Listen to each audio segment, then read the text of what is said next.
መውደድ እንጂ መጥላት አይቻልም ማለት ነው። እንዲህ እያበበባት እያማረ ስለመጣች የእኛ ጨረቃ የልዑል እናት ንግስቲቱ ሩታዬ ሀብቴ በጣም ነው ደስ ያለኝ። እንግዲህ በሩታ ማለት ነው ለተለያዩ ሙዚቃዎች በቃ መዝሙሮች እየተለቀቁላት ይገኛሉ።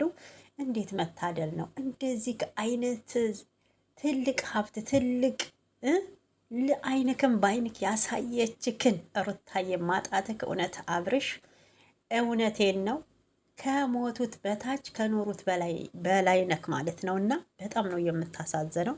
ሩታዬን የሚመስል ሰው ስላመለጠክ እውነቴን ነው አለሁ ብለክ እንዳታስብ፣ ሞች ያለው ብትል ይሻለካል። እና በእውነት በቃ በወላይትኛ ሙዚቃው እየተዘፈነላት እየተደነሰላት ነው ያለው ማለት ነው።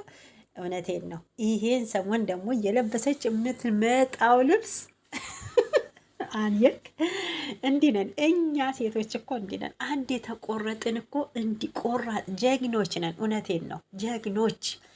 በቃ ለልጆቻችን እናትም አባትም ሆነን እንዴት እንደምናሳድግ እውነቴን ነው። እኔ በፊት ሩታን በጣም ነበር ምቃው። አሁን ተወለደች ካረገዘች በኋላ እውነቴን ነው ህመሟ እየተሰማኝ ይገኛል ማለት ነው። እውነት እኔ በጣም ነው ደስ ያለኝ።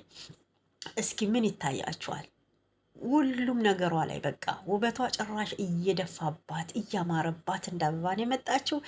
ለማንኛውም የሩታዬ አድናቂዎች እኔ እውነቴን ነው በወላይትኛ የተዘፈነላት ዘፈን በጣም ነው ደስ ያለኝ። እንኳን ደስ ያላችሁ ማለት ነው የምፈልገው። እውነት ይመቻት ሩትዬ ማለት ነው። እንደዚህ የመጣሽ አቃጥሊያቸው ጠላት አይኑ እያየ ሩታ እያበበች ነው ማለት ነው። የእኛ ጨረቃ ሙሽሪት